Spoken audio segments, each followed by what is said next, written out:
एक ही में दोनों ग्राफ बनाएंगे, अलग अलग नहीं बनाएंगे। ये लिया मैंने y एक्सिस, ठीक है, ये लिया मैंने x एक्सिस। x एक्सिस पर टाइम है, फिक्स है वो। x एक्सिस पर क्या है बेटा? टाइम है। x एक्सिस पर क्या है बोल? टाइम है। y एक्सिस पर कौन है? y एक्सिस पे या तो वोल्टेज आएगा या तो करंट। देख मैं कैसा लिख रहा हूँ, y एक्सिस पर या तो ईएमएफ है या तो करंट, इधर E और I। तो एक एक करके बनाते। पहले ईएमएफ का ग्राफ तो ईएमएफ की इक्वेशन क्या है? E = E naught sine omega T. Sine का ग्राफ बनेगा, इसका ग्राफ बनेगा बोल साइन का, जिसकी मैक्सिमम वैल्यू कितनी जाने वाली है? E naught. तो यहाँ पे कहीं E नॉट मान लो, let's say this is E naught. ये क्या है बेटा? Plus E naught. तो सेम इतने डिस्टेंस पे नीचे क्या रहेगा बोल? माइनस E नॉट, ठीक है ना? ये प्लस E नॉट है,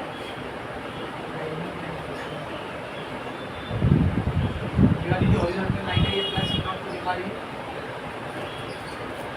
और ये वाली जो हॉरिजॉन्टल लाइन है ये माइनस E नॉट।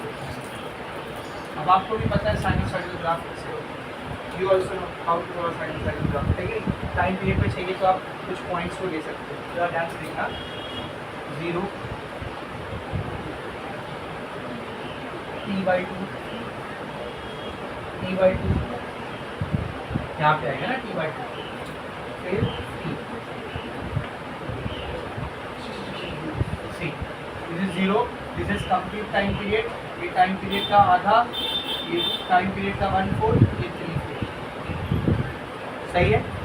तो दिस इज 0 T/4 2T/4, तो 2T/4 को सॉल्व करो, T/4 3T/4 4T/4 मतलब T।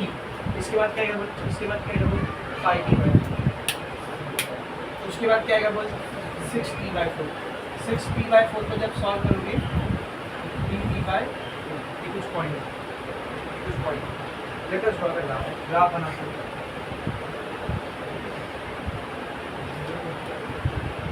सारा काम पेंसिल से करना, वो भी एकदम लाइट, ताकि तुम्हारी लाइन वाली जो बुक है वो ग्राफ हो जाए। क्या हो जाए वो? ग्राफ बनाते हैं। किसका ग्राफ बना रहे हैं हम लोग? ईएमएफ का। कौन सा ग्राफ बनने वाला? इक्वेशन देख ईएमएफ की, इक्वेशन देख E = E naught sine omega. कौन सा ग्राफ बनेगा? Sinusoidal graph banana.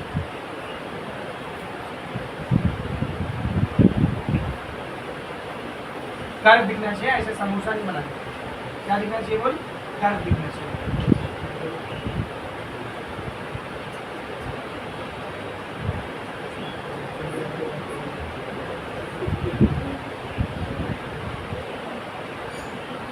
Graph of EMF. ऐसा ग्राफ बनाने के बाद फिर ऐसा एरो डाल के लिखने का, this is the graph of E = E naught sine omega. Now what we have to draw? Graph of current. आप इसका ग्राफ बनाना है। करंट की क्या इक्वेशन है? कैसे ग्राफ बनेगा? सेम, अल्लाह के वास्ते इसी के ऊपर मत छाप देना है। आई नॉट का फॉर्मूला जरा क्या है? आई नॉट का फॉर्मूला क्या है? E naught by R। यानी करंट को कैसे निकालें? आई नॉट को कैसे निकालें? E नॉट को R से डिवाइड करके, किसी भी नंबर को किसी दूसरे नंबर से डिवाइड करो, वैल्यू बढ़ जाएगी या कम हो जाएगी? तो आई नॉट का वैल्यू E नॉट से क्या रहने वाला है? कम। ऐसा नहीं समझ, नंबर से समझ E नॉट 20 है और R का वैल्यू 2 है, तो 20/2 कितना है? कम हुआ ना। तो आई नॉट जो है वो E नॉट से क्या रहेगा बेटा? कम होगा। तो अगर E नॉट यहाँ पर दिखाए हो तो आई नॉट को यहाँ पे नहीं दिखा, उससे नीचे दिखाना चाहिए। तो दिस इज आई नॉट, ये प्लस आई नॉट है, ये माइनस है, plus I not minus I not. अब दिखाते current. Now let us make the graph of current.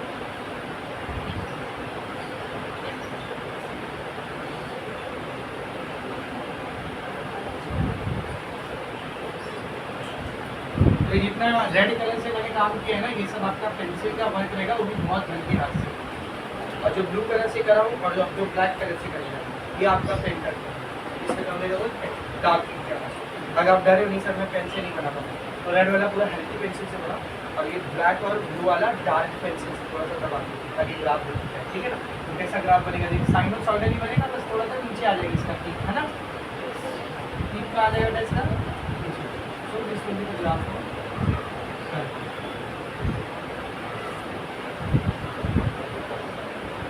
ऐसा समझना अच्छे से, आपके पास तो स्केल है, आपके पास तो लेजर है, बहुत अच्छा समझना अच्छे से।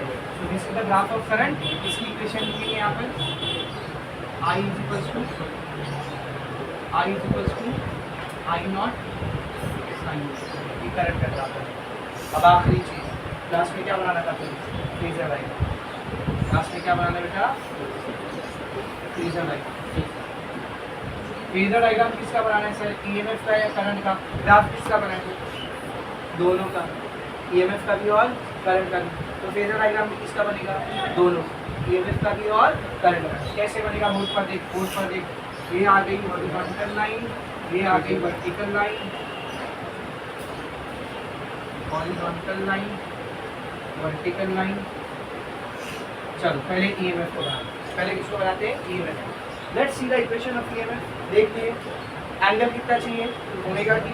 ओमेगा टी की एक लाइन लेते हैं, this is the angle of omega T, ठीक है ना? ये एंगल ऑफ ओमेगा टी है। अब फेजर का मैग्नीट्यूड किसके बराबर होता है? Peak value. ईएमएफ की पीक वैल्यू कितनी है? E not. और ई नॉट का एक वेक्टर बना लो,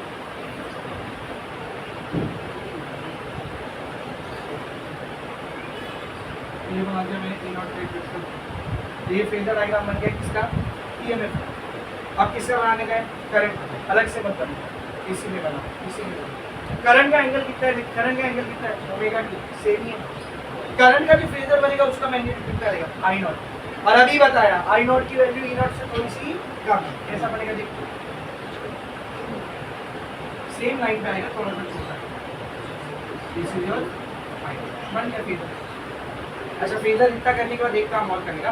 फेजर को जब भी हम लोग वर्टिकल एक्सिस पे प्रोटेक्ट करते हैं तो ई और आई की इक्वेशन आ जाती है ना, तो इसको वर्टिकल पे प्रोटेक्ट करते हैं। पहले इसको प्रोटेक्ट करो, पहले इसको प्रोटेक्ट करो। ये वर्टिकल एक्सिस पे मैंने प्रोटेक्ट कर दिया। ये जो आपको साइड दिख रही है, ये यहाँ पे ये किसकी है? I is equals to I naught sine. अब ई नॉट को प्रोटेक्ट करो, ई नॉट को प्रोटेक्ट करो, आपने ई नॉट को प्रोटेक्ट किया।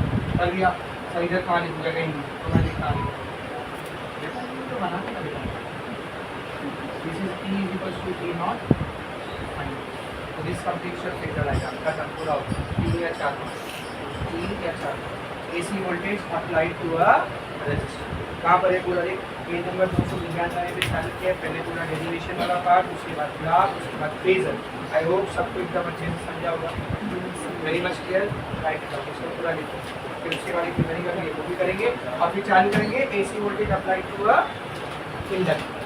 जीरो बराबर 3142T। इसको कंपेयर करते हैं,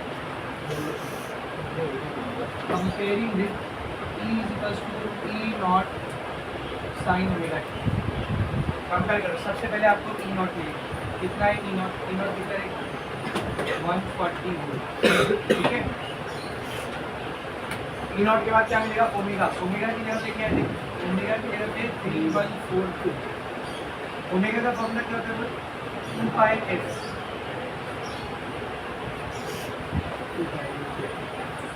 एफ निकालना है, उसको अकेला करेंगे। 3142 डिवाइडेड बाय 2π। ये 3142 को ऐसे ले लो, 2 को भी ऐसे ले लो। पाई का वैल्यू क्या रहता है? 3.1। असल में 14 के आगे 2 होता है, तो लिखते हैं ये 2 के भी आगे नंबर। पाई की रैशनल नंबर है, कभी उनकी रहती है, उसको जितना काटते जाओ तो वहाँ तक नंबर आते हैं। तो ऊपर 142 दिख रहा है तो नीचे भी लिखा है। नीचे कितने नंबर के बाद पॉइंट है? 3। तो ऊपर भी 3 नंबर के बाद पॉइंट। ऊपर जब 3 नंबर के बाद पॉइंट आएगा तो क्या मिलेगा? सॉरी, 3 नंबर के बाद 0 आएगा तो 3 इंटू 3 1 ये पूरा करिए। ऊपर बचा 1000, नीचे बचा 1000 बता दीजिए।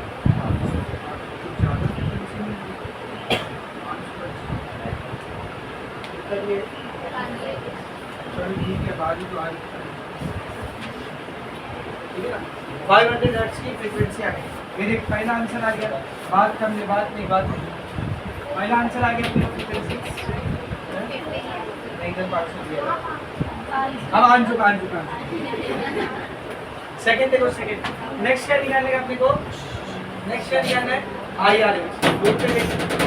IRMS के लिए आपको आई नॉट पता होना चाहिए। आई नॉट मालूम है क्या?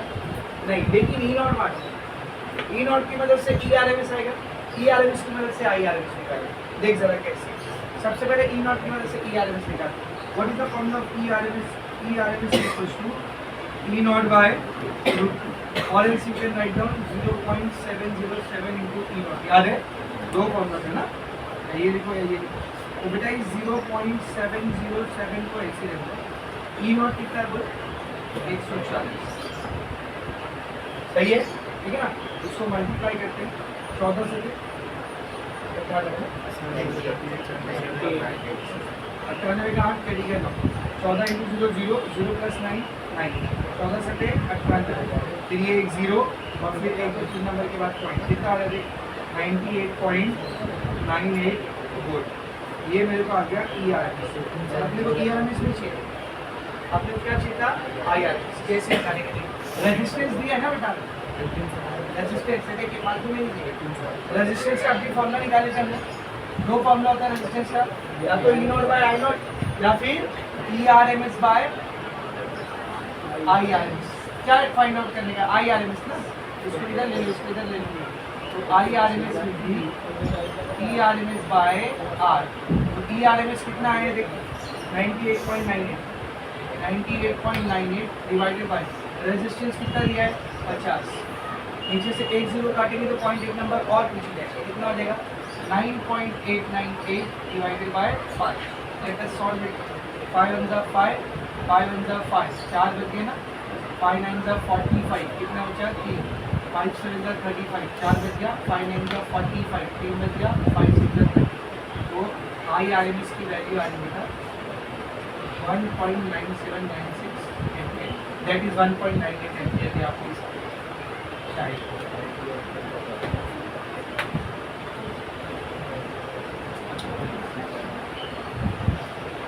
समझा अच्छे से? So this completes your problem number 13.2. Moving on to the next topic, that is AC voltage applied to an inductor. एक इंडक्टर को AC वोल्टेज अप्लाई करें। अभी किसको अप्लाई किए थे? रेजिस्टर से। अब किसको अप्लाई किए थे? इंडक्टर। डायग्राम कैसे बनेगा?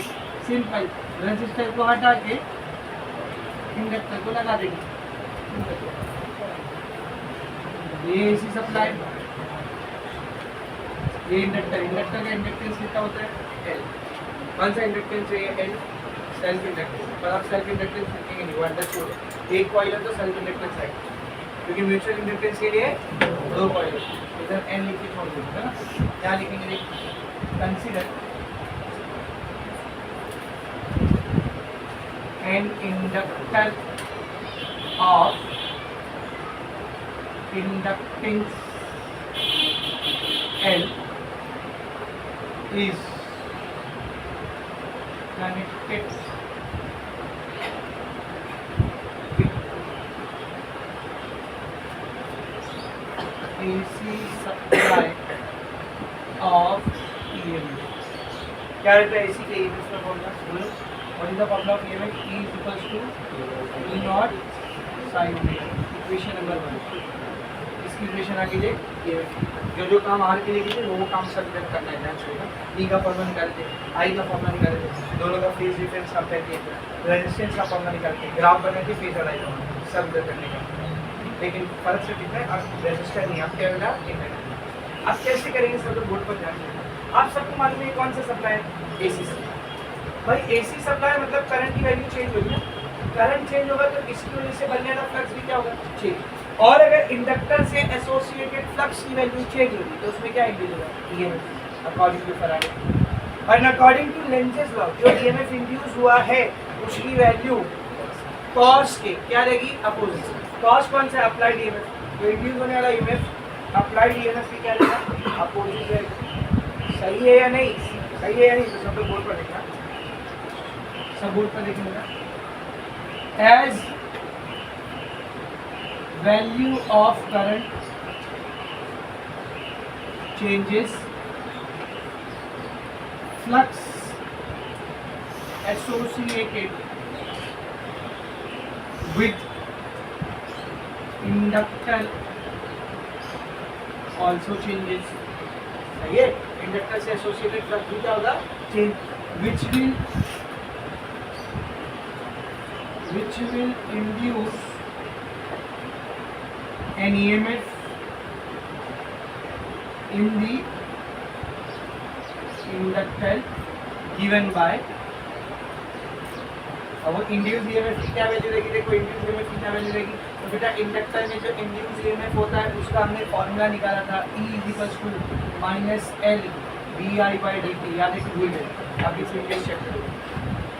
इंडक्टर में इंड्यूस होने वाला ईएमएफ का हमने फॉर्मूला निकाला, ये कौन सा ईएमएफ है, इंड्यूस ईएमएफ। अब इसको भी ई लिखोगे, अप्लाइड ईएमएफ को भी ई लिखोगे तो ये तो नहीं चलेगा ना, ये तो सही नहीं है, दोनों में कुछ तो डिफरेंशिएशन फैक्टर रखना पड़ेगा, तो इसको ई लिखना है, इसको ई डैश लिखना, ये क्या है बोल, इंड्यूस ईएमएफ, क्या है बोल, इंड्यूस। अब आप सबको पता है कि जो इंड्यूस होने वाला है ये अप्लाइड ईएमएफ की क्या रहेगा बेटा, अपोजिट। हम लोग क्या लिखेंगे, सिंस अप्लाइड ईएमएफ और इंड्यूस ईएमएफ दोनों एक दूसरे का अपोजिट, मतलब क्या लिखेंगे, माइनस, क्या लिखेंगे, क्यों अपोजिट रहेगा, समझा रहे, ये इंड्यूस ईएमएफ अप्लाइड ईएमएफ को क्या करेगा, अपोज करेगा, सेंसेस दोनों एक दूसरे क्या रहेंगे बोल, अपोजिट। तो ये ई को ऐसे लिख दे, माइनस को ऐसे लिख दे, ई डैश लेगा उसकी वैल्यू क्या है बोल, minus L D I by D T, minus minus, तो अप्लाइड ईएमएफ की वैल्यू क्या रहेगी, L into D I by D T. What I am doing, सब लोग ध्यान से लिखना, डी टी को इधर ले लो, एल को इधर ले लो, क्या बनेगा बोल, क्या बनेगा, डी टी इधर आ गया, एल भी इधर आ गया, तो ये ई बाई एल हो जाएगा, डी टी ऊपर आ जाएगा, is equals to D L, सही है ना, डी टी ऊपर चले गया, एल नीचे आ गया, सही है, इंटीग्रेटिंग बोल सही है, इतनी मेहनत कर टाइम, अरे करंट निकालने के लिए इंटीग्रेटिंग बोथ साइड्स, इधर भी इंटीग्रेशन होगा, इंटीग्रेशन डी आई, इधर भी इंटीग्रेशन होगा, integration E by L D I का इंटीग्रेशन, डी आई क्या है, छोटू सा करंट, छोटू से करंट को इंटीग्रेट करोगे पूरा वाला करंट मिल जाएगा, पूरे वाले करंट में हम लोग क्या दिखा रहे हैं, आई, और डी आई का इंटीग्रेशन क्या गया वो आई, डी आई का इंटीग्रेशन क्या गया आई, इसी क्वेश्चन इंटीग्रेशन ई का value E naught sine omega T by L into D T, कौन सा इक्वेशन यूज हुआ इधर, फ्रॉम इक्वेशन नंबर 1, आई को ऐसे ले लो, ई नॉट बाई एल कॉन्स्टेंट है, ये कहाँ गया बाहर, ई नॉट बोले तो पीक वोल्टेज फिक्स रहता है, एल बोले तो इंडक्टेंस, इंडक्टर के लिए इंडक्टेंस की वैल्यू क्या है, फिक्स, बाहर निकालिए, अंदर क्या बचा बोल, sine omega T D T, what is integration of sine omega T, sine theta का इंटीग्रेशन क्या होता है, माइनस कॉस थीटा, तो क्या बनेगा, I is equals to E naught by L, इसके आगे का ध्यान दो, E naught by L, sine omega T का integration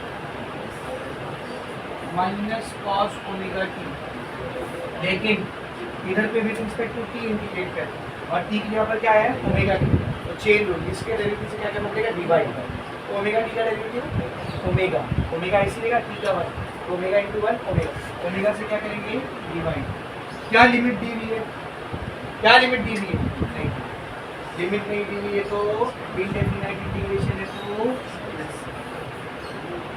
what is this C, constant, किसके फॉर्मूले में आ रहा है, आई, आई कौन है, करंट, कौन सा वाला, एसी करंट, एसी करंट की वैल्यू कांस्टेंट होती है, चेंज होती है with respect to time change, तो अगर आई के फॉर्मूले में ये दोनों पार्ट आ रहे हैं तो अकॉर्डिंग टू डायमेंशन एनालिसिस, इसका डायमेंशन, इसका डायमेंशन, इसका डायमेंशन, सबका डायमेंशन क्या रहना चाहिए इससे, तो अगर ये with respect to time change हो रहा है, ये with respect to time change हो रहा है, तो ये भी तो with respect to time change होना चाहिए, और उसका नाम ही क्या है, कांस्टेंट ऑफ इंटीग्रेशन, तो आई के फॉर्मूले में कांस्टेंट टर्म कैसे आ सकता है, क्योंकि आई क्या हो रहा है बेटा, पीरियोडिकली चेंज होती है, इसका मतलब यहाँ पर कांस्टेंट ऑफ इंटीग्रेशन की वैल्यू कितनी है, देखिए भाई कांस्टेंट ऑफ इंटीग्रेशन की वैल्यू कितनी हो सकती है, 1 2 3 4 5 6 माइनस 1 माइनस 2 0 कुछ भी हो सकती है, और यहाँ पे क्या है 0, मुझे कैसे पता चला, मेरे को कैसे मालूम पड़ा भाई, ये आई के फॉर्मूले में आ रहा है, और I is an AC current over here, AC current must change with respect to time, and you are telling this is constant of integration. It cannot be constant because it is coming in the formula of I.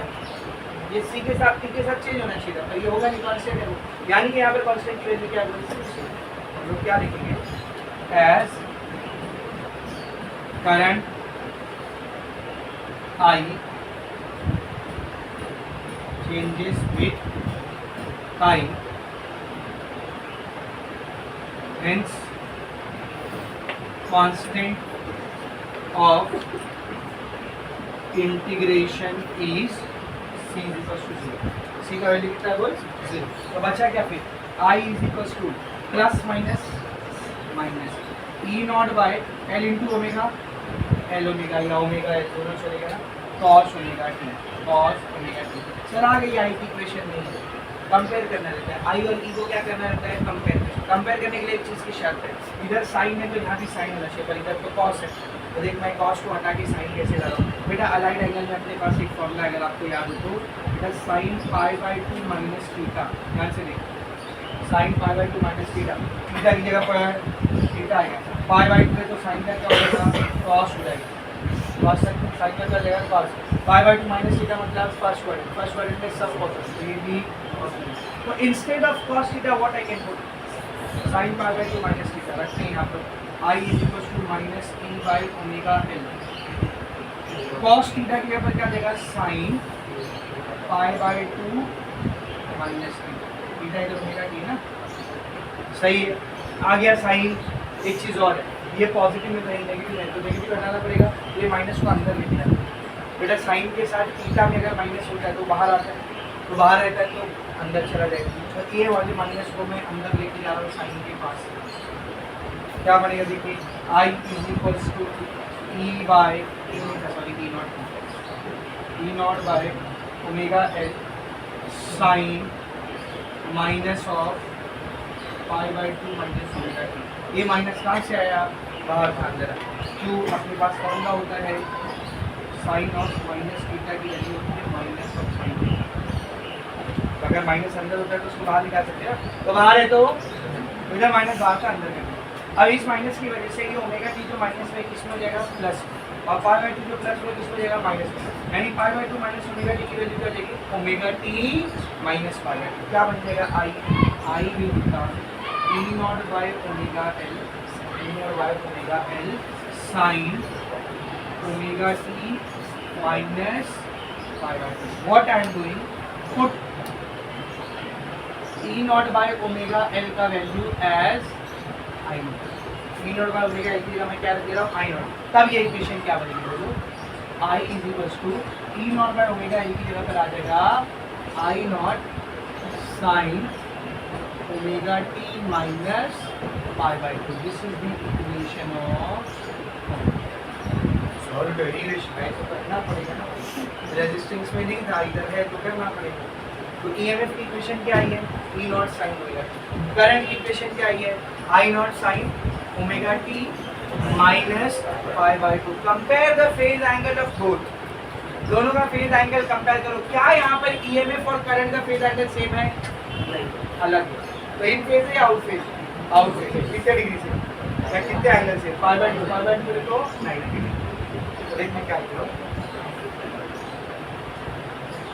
From equation 1 and 2,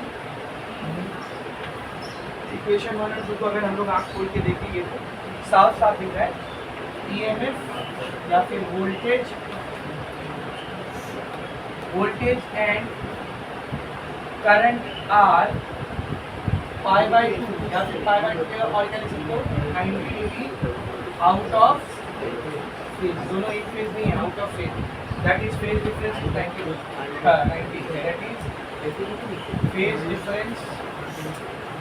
difference between them, phase difference between them is π/2, π/2 radian बोल सकते हो या फिर degree में कितना बोल सकते हो 90। अब आपको यहाँ पर ये भी बताना पड़ेगा कि हाँ भाई दोनों के बीच में 90 डिग्री एंगल का फेज डिफरेंस है, लेकिन आगे कौन है पीछे कौन है वो बताना पड़ेगा। इसका एंगल कितना है ओमेगा टी, इसका क्या है omega T minus π/2, omega T minus मतलब आगे या पीछे, मतलब करंट क्या बेटा पीछे, किससे पीछे ईएमएफ से पीछे, तो इसको वर्ड में कैसा लिखते दैट इज ध्यान से देखना, करंट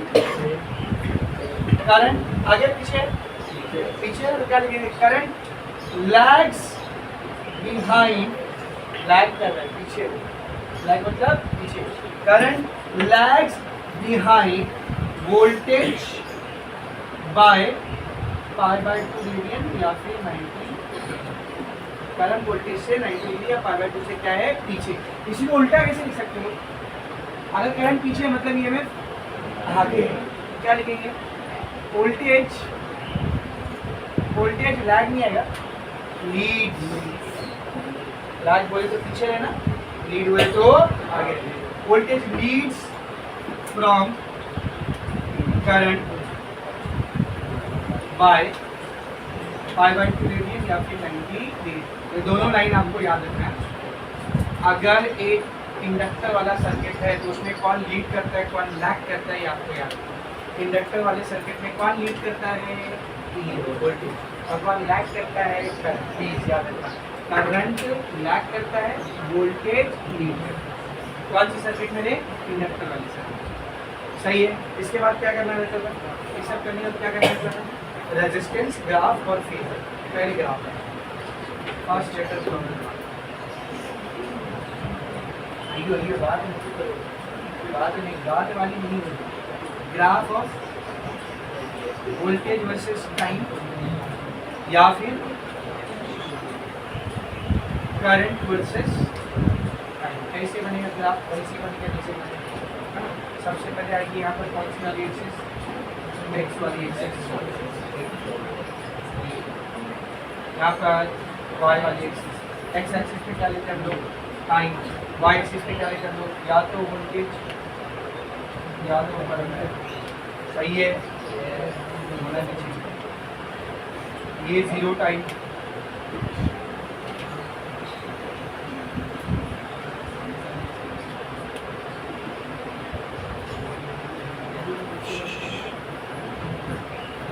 इन पॉइंट्स को देते हैं नाम 0, 1 T/4, 2 T/4 मतलब T/2, 3 T/4, 4 T/4 मतलब T, 5 T/4, 6 T/4 मतलब 3 T/2, 7 T/4 and so on. It will be called कोई याद रखे जा सकते हैं, ठीक है ना। ये सारी वर्टिकल लाइन्स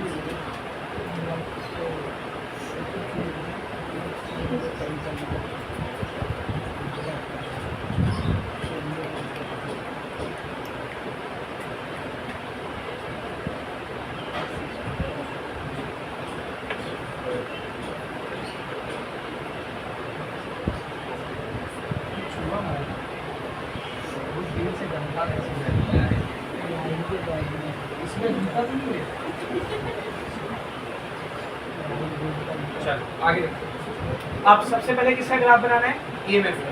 तो ईएमएफ की पीक वैल्यू कितनी है, E0। तो यहाँ पे मैंने ले लिया प्लस E0, सेम इतने डिस्टेंस पे नीचे ले लिया मैंने माइनस E0। इसकी हॉरिजॉन्टल लाइन, इसकी हॉरिजॉन्टल लाइन। अच्छा, जैसे ईएमएफ बनाए हो ऐसे ही लगे हाथ करंट भी बना दो भाई। तो करंट की पीक वैल्यू क्या होती है, बोल I0। अब मेरा सवाल यहाँ पर ये है, I0 को ऊपर लूँ या नीचे लूँ, ज़्यादा लूँ या कम लूँ। तो जरा ध्यान से देखना कि इस वाली इक्वेशन को जो ऊपर लिखी हुई I0 = T0/ωL। I0 की वैल्यू E0 को किसी चीज़ से डिवाइड करने की बात आई है, मतलब सेम चीज़ है ना, कम रहेगी ना। तो I0 E0 से कम रहेगा, थोड़ा सा नीचे रहेगी I0। This is I0 plus I0 minus I0।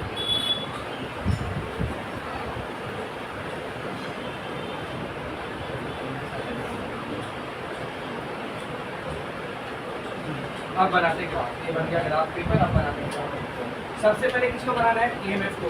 EMF का ग्राफ कैसा बनेगा, देख साइनसॉइड। ईएमएफ का ग्राफ कैसा बनेगा, साइनसॉइड। बोर्ड पर देख, साइन का एक कर्व बना दो। ईएमएफ के लिए 0 P 0 negative P 0 P 0 negative P।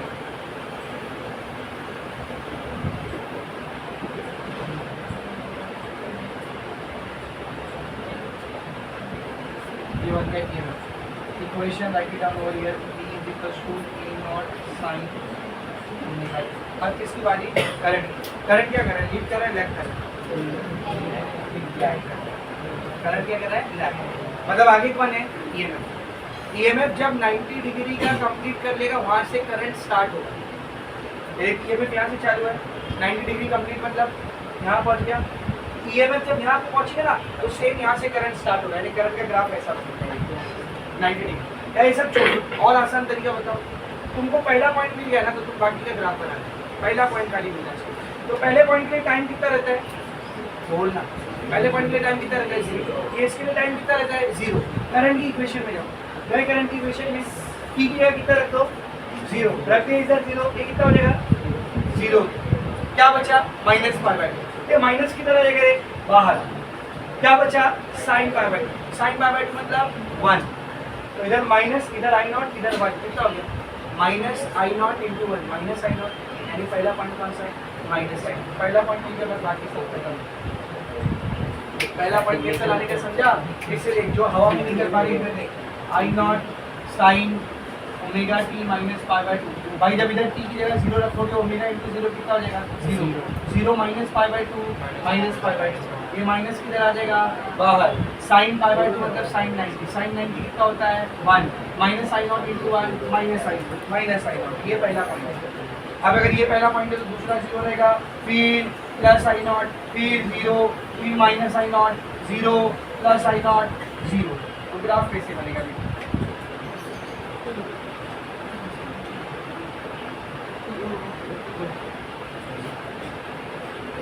ये ग्राफ है किसका करंट, इधर बहुत खुश हो रहे थे रजिस्टर वाले,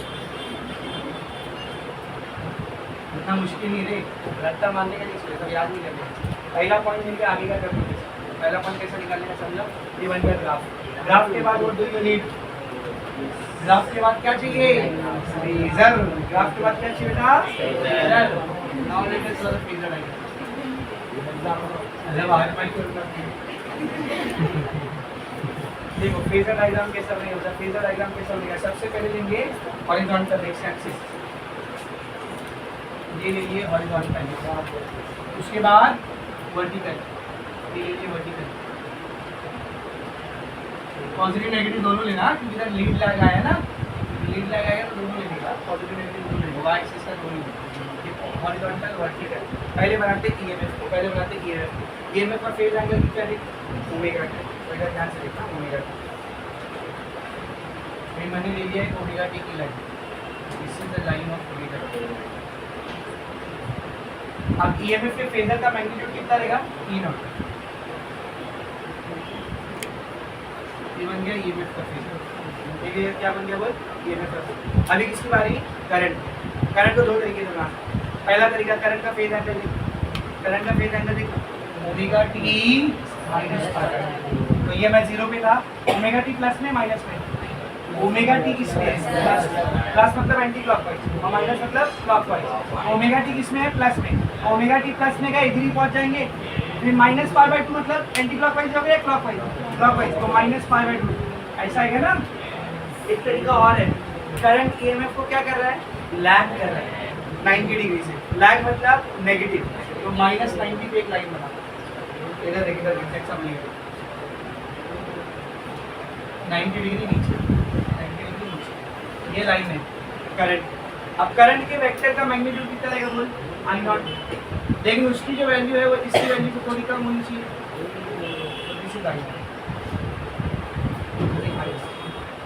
अब आई और ई को दिखाएंगे तो कैसे दिखता है वो, इन दोनों को प्रोजेक्ट कर लो, कहाँ पर वाई एक्सिस, दोनों को वाई एक्सिस पर प्रोजेक्ट कर लो, इसको प्रोजेक्ट करेंगे, इसका प्रोजेक्शन हो गया, तो दिस इज योर, ये है क्या है ये E is equals to E naught sine omega, अब इसको प्रोजेक्ट कर दो, so this is I is equals to I naught sin omega t minus phi, ये बन गया आपका, ये बन गया आपका फेजर, ये क्या हो गया AC voltage apply to an inductor, अभी वो नहीं अभी एक चीज बची, बताओ क्या बचा है रेजिस्टेंस, भाई ईएमएफ का इक्वेशन निकालिए, करंट का इक्वेशन निकालिए, कौन लीड कर रहा है कौन लैग कर रहा है, कितना फेज डिफरेंस है वो भी बता दिए, ग्राफ भी बना दिए, फेजर भी बना दिए, रेजिस्टेंस वाला पॉइंट भी बचा है, वहाँ पे रेजिस्टेंस का दो फॉर्मूला निकालते ना, R equals to naught by I naught या फिर R equals to PR by RMS, यहाँ पर रेजिस्टेंस सॉरी इधर तो रेजिस्टर लगाए नहीं तो रेजिस्टेंस कैसे आएगा, रेजिस्टेंस नहीं आएगा, उसका बड़ा भाई आएगा, क्या है देखो फिर बता, देखो फिर बता, देखो पूरा फटाफट, उसके बाद जो भी किया उसको बोलो, पूरा लिखो, ओमेगा है, इसको मैं ऐसा भी तो लिख सकता हूँ ना कि omega L is equals to omega L को इधर देखो क्या हो जाएगा, omega L is equals to E naught by I. देख सकते हैं, देख सकते हो, अगर ध्यान से देखेंगे इसको कंपेयर करते हैं,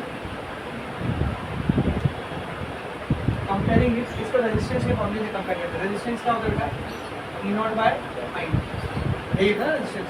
दोनों को कंपेयर करो, ई नॉट आई नॉट किया, ई नॉट आई नॉट है, रेजिस्टेंस यहाँ पर क्या है? ओमेगा है।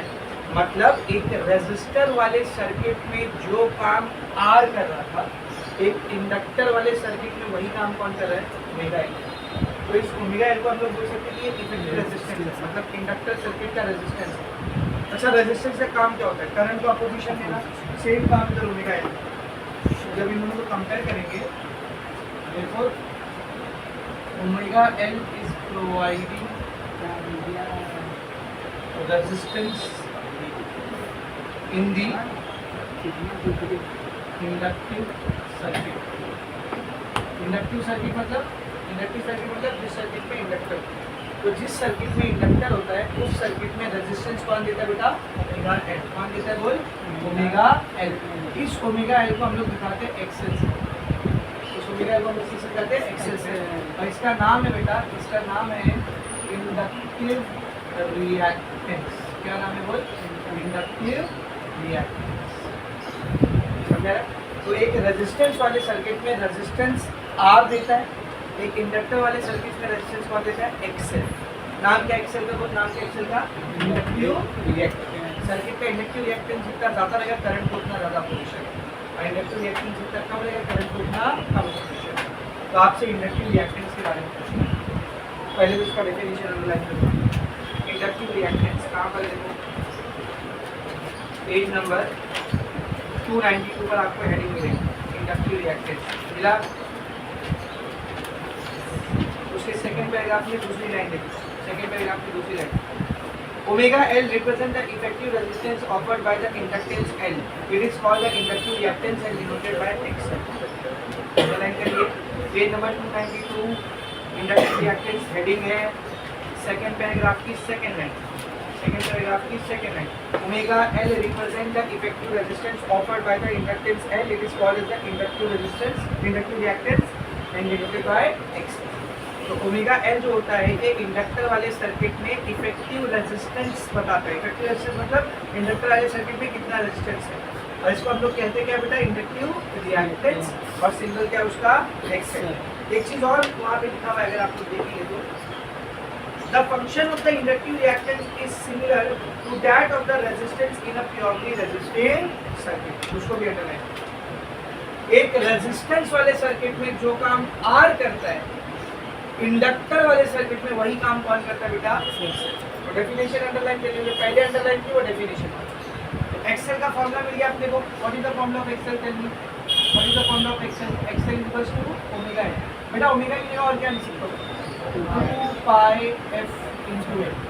ये दो फॉर्मूला है एक्सेल। यहाँ से मेरे को एक चीज़ समझ में आ रही है कि इंडक्टिव रिएक्टेंस का जो इंडक्टिव सर्किट का जो रिएक्टेंस होता है, रिएक्टेंस मतलब रेजिस्टेंस, रिएक्टेंस मतलब क्या रे? रेजिस्टेंस। इसका वैल्यू डायरेक्टली प्रोपोर्शनल होता है इंडक्टर के इंडक्टेंस के, एंड इसका वैल्यू डायरेक्टली प्रोपोर्शनल होता है करंट की इंटेंसिटी। इन दो चीज़ों को डायरेक्टली प्रोपोर्शनल होता है। ऐसा यूनिट की बात करेंगे तो देखिए ऐसा यूनिट क्या आएगी भाई? सिंपल सी बात है, एक्सेल ओमेगा कहाँ से आया था? ई बाय आई। ई बाय आई बोले तो volt by ampere, volt by ampere से तो हम लोग ओम बोलते हैं ना। इसका भी यूनिट क्या रहेगा बोल? इसका भी यूनिट वही जो आर का यूनिट, आर का भी यूनिट ओम होता है। एक्सेल का भी यूनिट क्या है बोल? अब सबसे इंपॉर्टेंट चीज़, एक्सेल का फॉर्मूला मिला है आपको 2 पाई एफ एल। मैं बोल रहा हूँ बेटा केस 1, अगर डीसी करंट की फ्रीक्वेंसी कितनी होती है? डीसी करंट की फ्रीक्वेंसी कितनी? डीसी करंट चेंज होता है क्या? उसकी फ्रीक्वेंसी कितनी? 0। डीसी करंट की कोई फ्रीक्वेंसी नहीं होती, वो चेंज ही नहीं होती, वो एसी की नहीं। डीसी करंट की कोई फ्रीक्वेंसी नहीं होती, वो चेंज ही नहीं होता, उसकी फ्रीक्वेंसी 0 रहती है। तो अगर उसकी फ्रीक्वेंसी 0 रहेगा तो एक्सेल कितना रहेगा? यहाँ 0, एक्सेल कितना है? 0 है। इसका मतलब एक इंडक्टर वाला सर्किट जो होता है वो डीसी करंट को कितना रेजिस्टेंस देता है? 0 resistance. That is inductor gives 0 resistance to flow of DC current. अगर इंडक्टर में से आपको डीसी करंट गुजारना है तो इंडक्टर उसमें कितना रेजिस्टेंस देगा? 0 रेजिस्टेंस। सब जाओ पूरा जाओ, समझ हर चीज़ से अच्छी तरह से। तो मुझे बताना, मैं आपसे एक सिंपल सा क्वेश्चन, इंडक्टर डीसी करंट को ब्लॉक कर रहा है या अलाउ कर रहा है? पूरे जाओ, ज़्यादा भी रेजिस्टेंस। अब बात करते हैं एसी करंट की। तो बेटा अभी देखे हमने एसी करंट के लिए एक्सएल की वैल्यू डायरेक्टली प्रोपोर्शनल है किसको? फ्रीक्वेंसी को। जितनी ज़्यादा फ्रीक्वेंसी रहेगी एक्सएल उतना ज़्यादा रहेगा। तो more frequency that is more X L that is more resistance to current. तो मैं आपसे पूछ रहा हूँ बेटा, एसी सर्किट को इंडक्टर अलाउ कर रहा है या ब्लॉक कर रहा है? डिपेंड करता है फ्रीक्वेंसी। अगर फ्रीक्वेंसी लो रहेगी तो अलाउ करेगा, हाई रहेगी तो ब्लॉक करेगा। और सबसे इंपॉर्टेंट लाइन जो इन दोनों बातों से मेरे को समझ में आ रही है, inductor allows DC current. Inductor DC current को क्या करता है? बोल, अलाउ करता है। And blocks AC current of higher frequency. सबसे इम्पोर्टेंट है, इंडक्टर डीसी करंट को अलाउ करता है और हाई फ्रीक्वेंसी के एसी करंट को क्या करता है? ब्लॉक। तो अगर आपको कोई ऐसा सर्किट बनाना है जहाँ पे डीसी करंट इजीली फ्लो कर दे, इंडक्टर लगाना। आपको कोई ऐसा सर्किट बनाना है जहाँ पे हाई फ्रीक्वेंसी का एसी करंट और आप नहीं चाहते कि सर्किट में आगे, क्या करो? इंडक्टर। क्योंकि वो हाई फ्रीक्वेंसी के एसी करंट को क्या करता है? ब्लॉक। और डीसी करंट को क्या करता है? ये लाइन आपको टेक्स्ट बुक में मिलेगी, आपकी तरफ से नहीं होगा। टेक्स्ट बुक में किधर ये लाइन? कोई एग्जाम्पल वाला बॉक्स है ना, उसके ऊपर का सेकंड पैराग्राफ देखो। It implies that a pure inductance offers zero resistance to DC. That is, it cannot reduce DC. That it passes DC and blocks AC of very high. वही बात लिखी मैंने थोड़ा अलग तरीके से, कि DC को अलाउ करता है और हाई फ्रीक्वेंसी के AC को क्या करता है? ब्लॉक। सही है। अब उसके नीचे एक न्यूमेरिकल क्या है वो करते हैं, इंडक्टर वाला पूरा करते हैं, हम लोग कैपेसिटर वाला। ठीक है, क्या है न्यूमेरिकल देखो। एग्जाम्पल 13.3 सब लोग ध्यान से देखिएगा। Example 13.3, what is the numerical C? An inductor of inductance, एक इंडक्टर है जिसका इंडक्टेंस दिया है। इंडक्टेंस मतलब क्या दिया हुआ है? N दिया हुआ है। कितना दिया इंडक्टेंस देखो? 200 मिली हेनरी। 200 milli henry. बेटा 200 को ऐसे ही रहने, मिली हटेगा तो -3, ये -3 है +2 कितना हो जाएगा? -1। भाई ये -3 है +2 कितना होगा? -1। तो इंडक्टेंस हो गया। आगे बढ़ क्या बोला? Is connected to an AC source of peak EMF. क्या दिया हुआ है? Peak EMF. ईएमएफ मतलब ई पीक बोले तो ई नॉट। कितना दिया हुआ है? E naught. Peak EMF 210 volt. Peak EMF कितना दिया बेटा? 210 वोल्ट। आगे देखो, एंड फ्रीक्वेंसी 50 हर्ट्ज। फ्रीक्वेंसी कितना दिया बेटा? फ्रीक्वेंसी कितना दिया हुआ? 50 हर्ट्ज। फ्रीक्वेंसी कितनी है रे? 50 हर्ट्ज। आगे देखो, कैलकुलेट द पीक करंट। क्या निकालना अपने को? पीक करंट मतलब आई नॉट।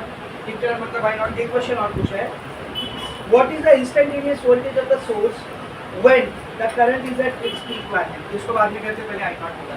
अच्छा, एक्सेल का अपने पास फॉर्मूला है। एक्सेल के ये दो फॉर्मूले, एक फॉर्मूला और है, एक फॉर्मूला और, एक फॉर्मूला और क्या है? ओमेगा है बोले तो कौन? एक्सेल ना, ये लिख लेना। इसके बाद एक्सेल का पहला फॉर्मूला ओमेगा एल, दूसरा फॉर्मूला 2 पाई एफ एल, तीसरा फॉर्मूला ओमेगा एल दिएगा। और क्या लिख सकता हूँ मैं? ई नॉट बाय आई नॉट। अच्छा, ई नॉट आई नॉट दोनों को रूट 2 से डिवाइड कर दो, क्या आएगा बोल? C R E by I R. तो एक्सेल के प्रोडक्ट कितने फॉर्मूले दिए मैंने आपको? 4। चारों फॉर्मूला याद करो, 4 फॉर्मूले। ये वाली लाइन लिखने के बाद ये फॉर्मूला लिखो, ठीक है? समझा? बोर्ड पर ध्यान दें। ई नॉट मेरे को दिया है, आई नॉट मुझे निकालना है, फ्रीक्वेंसी दिया है, एल दिया है। तो बहुत ही सिंपल सी बात है, फ्रीक्वेंसी और एल की मदद से मैं सबसे पहले एक्सेल निकाल लेता हूँ। और इसी formula of XL 2 pi F L, 2 pi F L. तो ये जगह 2 इंटू 3.14 इंटू 50 इंटू एल कितना बेटा? 2 इंटू 10⁻⁻1। बेटा ये 0 मतलब प्लस हो, ये -1, तो ये 0 और ये -1 क्या हो गया? कैंसिल। 5 दूनी 10, 10 दूनी 20, 20 को जब 3.14 से मल्टीप्लाई करोगे तो 3.14 इंटू 2 कितना आएगा 6.28 और फिर ये एक जीरो है ना, 2 नंबर के बाद पॉइंट कितना आ गया बोल 62.80। 20 से जब 314 को मल्टीप्लाई करोगे तो 6280 आएगा, 2 नंबर के बाद पॉइंट 62.8। तो 62.8 एक्सेल का यूनिट जो रेजिस्टेंस का रहता है वही है। ये आ गया मेरे को एक्सेल, पर मुझे एक्सेल नहीं निकालना था, मुझे आई नॉट निकालना था। तो एक्सेल का ही एक फॉर्मूला और है ना, देख what is new formula XL equals to E naught by I naught. यहाँ से आई नॉट को अकेला कर दो, ई नॉट एक्सेल, तो I naught will be E naught कितना है, ई नॉट 210 और एक्सेल कितना है 62.8। इसको सॉल्व कर देंगे, आंसर है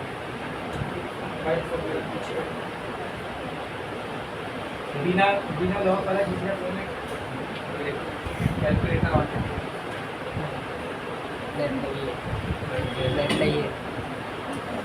नेट नहीं है उसके पास। क्या वैल्यू 210 डिवाइडेड बाय 62.8, आंसर आ रहा है 3.34 एम्पियर करंट है ना। वो आई नॉट निकालने का था, आई नॉट आ गया, आई नॉट निकालने का था ना, आई नॉट आ गया।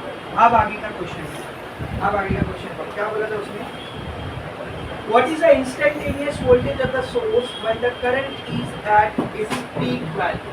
जब करंट पीक वैल्यू पे रहेगा, जब करंट पीक वैल्यू पे रहेगा तो वोल्टेज की क्या वैल्यू है, तो इधर ध्यान से देखना, समझ में ये करंट बना रहा हूँ।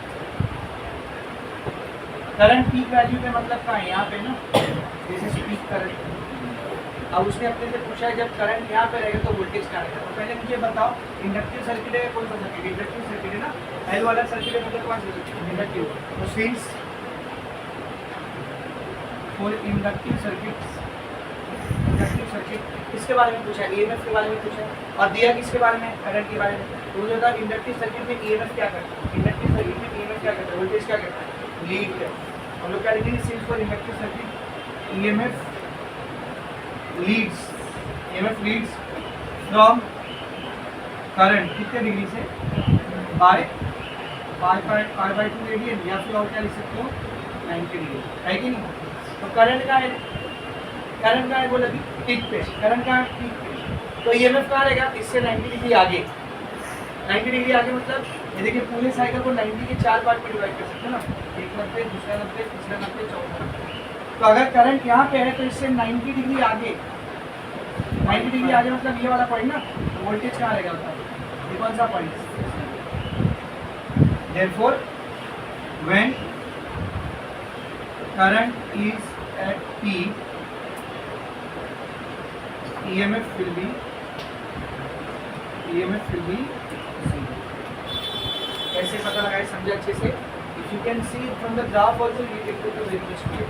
जहाँ पे करंट पीक है वहाँ पर देखो, मेरे करंट पीक पे है, ब्लू वाला ग्राफ लिख किधर जीरो, मेरे करंट पीक पे है, ईएमएफ किधर है जीरो, करंट पीक पे है, ईएमएफ कहाँ है जीरो, करंट पीक पे है, ईएमएफ कहाँ है।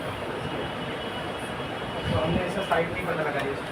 अगर करंट पीक पे है, ईएमएफ 90 डिग्री आगे रहेगा तो इसको 90 डिग्री आगे बढ़ाओगे, एक डब्बा आगे बढ़ाओगे तो 90 डिग्री आगे मतलब समझे अच्छे से। इस कंप्लीट सो क्वेश्चन नंबर 20। तो हमने आज पढ़ लिया AC voltage apply to resistive circuit, AC voltage apply to inductor. अब कल पढ़ेंगे AC voltage apply to capacitor, AC voltage apply to LCR, तीनों साथ में एलसीआर। समझ में आ रहा है, चलिए फिर आप और जल्दी लिख के जाएंगे।